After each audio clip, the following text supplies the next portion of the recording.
We are the Pleiadian High Council of Seven, and we are pleased to offer you our words of wisdom. Before you go looking for a culprit, before you go looking for a bad guy out there, somewhere, who is messing everything up, you might want to consider that you are the creator of every single experience that you are having.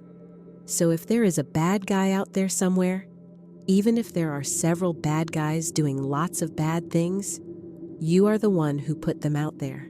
And what they are doing is your creation.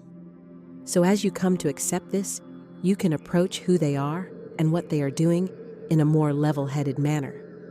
You can see them as playing a role, playing a part in your little orchestration. So they can only be as bad as you make them out to be, and they can be good as well.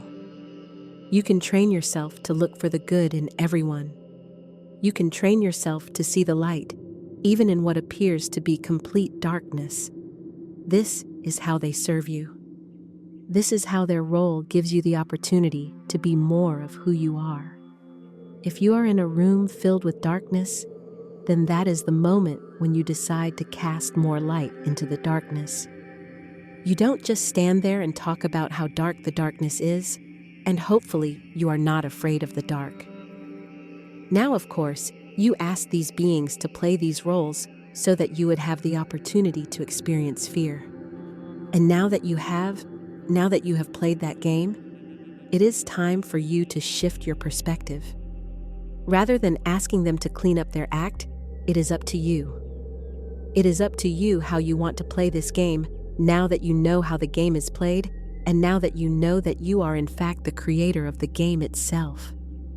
It is important for you to hold a new perspective, because you are the ones who are awakened, and you are capable of holding the light for those who will continue to condemn the darkness and to fear it. That is your role. That is the role that you decided to play.